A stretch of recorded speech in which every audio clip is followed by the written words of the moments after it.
Boom, we are back at it again, folks. We are the Wrestling for Life Network. Happy Saturday, happy weekend. We're here taking you through XFL Week 4, the week in review, the week that was, the week that will be, going through anything and everything that's been happening in the XFL. So let's get right into it, folks. Week 4 XFL. Let's go.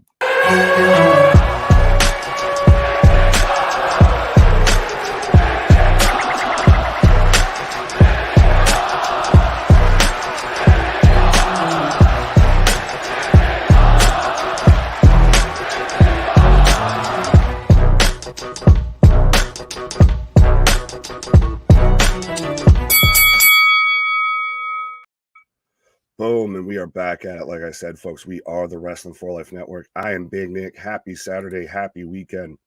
But we've got XFL coverage to get into. We've got XFL Week 4 that just took place. And now I know, spoiler alert, I know that, there was a game for Week 5 that already happened this week on Thursday, but they only do it 3 times this year, I feel. So mea culpa, but we'll get into that when we talk about the Week 5 games. But Week 4, already in the books. And I know lately I've been paying attention to the ratings when it comes to the XFL, and it hasn't been a good sign. And they said last week that they were going to be moving some of these games to bigger networks. And it did pay off. We had games like DC versus Vegas and St. Louis versus Arlington, get moved to ESPN or ESPN2 actually. And they did 691,000 and 572,000 respectively when it came to the ratings. But then you had games like Seattle and San Antonio and Houston and Orlando that were on FX, which is still a weird place to me to go to watch football. And they did 405,000 and 343,000. So already it still keeps going down, I feel, for the XFL when it comes to the ratings. But speaking of Week 4 and speaking of the games, let's get into it. We had the Houston Roughnecks just stomp a mud hole and walk it dry in the Orlando Guardians. Having an explosive day on offense, 44-16. And then we've got the Seattle Sea Dragons. Again, I told you they're going to be a sleeper team, beating the San Antonio Brahmas 15-6. A little bit of an anti-scoring game, I feel. Then we had St. Louis, probably game of the week, and for reasons we'll get into later on. But St. Louis 24, the Arlington Renegades 11, and boy, did the St. Louis fans show up and show out for that one. But then we've got my team, the DC Defenders, picking up another win, still technically the only undefeated team still in the XFL, going 30, beating the Vegas Vipers 32-18. But now let's get into the offensive player of the week. Speaking of that Houston offense, that team that just lit up the scoreboard, my offensive player of the week, John Trey Kirkland, the wide receiver for Houston, the first XFL player to not only catch a receiving touchdown, but to throw one as well in the same game when he dropped a 49-yard bomb on a double pass, which they do allow in the XFL. So he's got to be offensive player of the week. Like I said, the man put up 2 touchdowns 2 different ways. But I did want to get into the defensive player of the week. These St. Louis fans shattered, destroyed, demolished, whatever acronym you want to put for it, whatever name you want to give it, the attendance record for the XFL with 38,310 fans showing up to watch the first home game for the St. Louis Battlehawks. And I know my boy CJ was all amped about that. But it just shows you what great of sports town St. Louis is, that it still wants a football team, especially this is 7 years after the Rams left and went over to LA. And I almost still think we should see some sort of a regulation, a demotion, promotion type system like they do in the Premier League when it comes to the NFL of, say a team like St. Louis moves up and then, I don't know, the Cleveland Browns or the Chicago Bears, they slide down and they're competing. The Houston Texans have to face the Houston Roughnecks to see which team, survives. That could be a system that would work, I feel. Pardon me. But so the St. Louis Battlehawk fans, and I know I'm a little bit cheating, but that home crowd had to be in a big advantage when it came to playing that game. that felt like a special moment. I know you don't get a ton of those when it comes to the spring leagues, the summer leagues, the XFLs, the USFLs, which it's interesting that the USFL is coming back as well. I don't know if KJ or somebody can talk me into covering that as well, but it's interesting to see a crowd show up and show out for a team like that. But speaking of showing up and showing out, let's see who showed up and showed out in the standings right now. As we've got the Defenders still the head of the pack when it comes to the XFL North at 4-0. And then right behind, we've got the Battlehawks at 3-1 and the Seattle Sea Dragons at 3-2. It's very much going to be a tight race. I think that's a much closer division conference than the South one, because Seattle's a sleeper team and St. Louis, you can never count them out. I know they started off the year as the Cardiac Kids, but absolutely, I think that they could be a huge standout team for the XFL. But then we have the Vegas Vipers wrapping up at 0-4, and we'll get into it later when we talk about the Week 5 games. So somebody's got to get a win, potentially, allegedly, this week when it comes to the XFL. But then, like I said, we've got the South Division to where we've got the Houston Roughnecks at 4-1. I know we'll talk about it when we get into the Week 5 games, but Houston leading the pack. Like I said, they've been an impressive team on defense, especially. And then now with that offense showing up and showing out, I'm not surprised to see them at the top of the pack. And it doesn't seem like there's much competition when it comes to the rest of the conference, because we've got the Arlington Renegades at 2-2, and we've got the San Antonio Brahmas at 1-3. So again, a little bit of wishy-washy. We're 4 weeks in, 5 weeks, pretty much almost halfway through the season. I feel we're reaching the midway point a bit.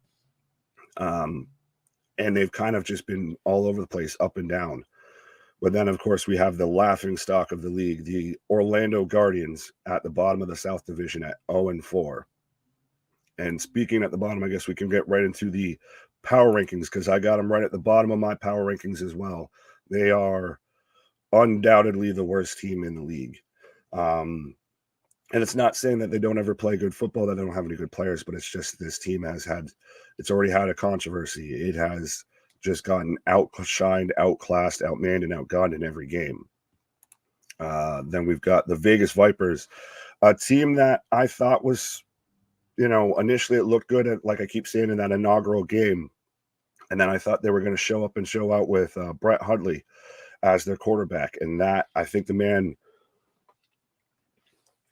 fumbled the first snap and then proceeded to only throw 4 passes before getting pulled, injured, benched. So we got to get, a winner between those two this week. But they slide in at number 7. Number 6, the San Antonio Brahmas. And at number 5, the Arlington Renegades. Again, you could flip those, do whatever you want with them. They've both been middle of the pack teams, I feel. I've been on here praising Jack Doan, the Brahmas quarterback. The Arlington Renegades had a shock win over the Vegas Vipers in the inaugural game, and we thought they were going to be a team to reckon with, and they've both just kind of had ups and downs. But a team that is clearly on the up is the Seattle Sea Dragons, coming in at number 4. And obviously I know that they just picked up the win over Houston, so I could maybe move them up. And granted, I made this list before I looked at the results for Thursday. But we had the Seattle Sea Dragons in at number 4. Very much, I think, a team to watch, a surprise team. Going to be still the breakout team, a team that's definitely heating up when it comes to the XFL. And then at number 3, we've got the St. Louis Battlehawks. I mean, when you have an attendance record, you have almost 40,000 people show up for an XFL game. That really shows the fans are behind that, the city's behind it, and the team's been a hell of a team. They've only had 1 loss. Now they're probably about to have 2, to my DC Defenders. But at the same time, they have been a stellar team. I've been on here praising AJ McCarron. He's probably honestly the best passing quarterback outside of maybe Danuch in the league. So very much, we're starting to get towards the top of, they all just kind of be standard slot-ins for the top teams in the XFL, which, speaking of which, we have them, my team, the DC Defenders, backsliding a little bit. You know, again, this was, you could switch them out with Houston, especially now that Houston just took an L. But when I made this list, it was still Houston had just come off the big impressive win, the powerhouse offensive win over the Guardians. So that's why they are my number one team. But with that being said, I know I've talked about it enough. Let's take a look at the Week 5 games. We already had, especially on all nights, to do it on 3/16 day. What? To do it deep in the heart of Texas. What? On Steve Weiser Day. What? You had the Seattle Sea Dragons beat the Houston Roughnecks 21-14. Again, I wasn't expecting that outcome. I thought Houston was going to be one of those teams that could just dominate and potentially go undefeated, but I'm not fully surprised, because when you have Danuch and Josh Gordon hooking up, and that's your offensive tandem, and that's going to be a hell of a problem to deal with. And now, like I said, that they're starting to click, they're starting to really kind of come into their own. I'm not surprised that Seattle picks up the win there.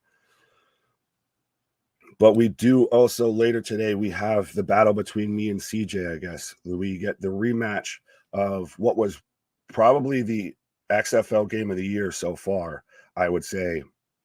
And even it still ended in a fight, a scuffle between the players. But we've got DC versus St. Louis later today, the 18th at 7 p.m. on FX. So that's where you can find that one. And then we've got the Tank Bowl, the Toilet Bowl, somebody's got to win here, or unless we get the first ever draw when it comes to the XFL. We've got the Orlando Guardians versus the Vegas Vipers happening later tonight at 10 p.m. on FX. And then wrapping up Week 5 in the XFL, we've got the Arlington Renegades versus the San Antonio Brahmas. So the Battle of the Mids happening Sunday at 9 p.m. on ESPN2. So I give my predictions for this game. I'm taking DC, Orlando, Vegas. I'm going to take Vegas in that one. I don't know. I don't have any confidence on Orlando. And Arlington, San Antonio, I'm going to take the Arlington Roughnecks. I think that they've been overall the more consistent, I guess, better team. I don't want to say that too strongly, but I think that they'll manage to pull something out there. But that is it for your XFL week in review, the week that was, the week that will be. Absolutely, folks. Give me your predictions in the comments. Give me your, XFL teams, all of that. But we are the Wrasslin for Life Network. I am Big Nick. That does it for the XFL. Happy Saturday. Happy weekend. I will catch you all on the flip side. Peace.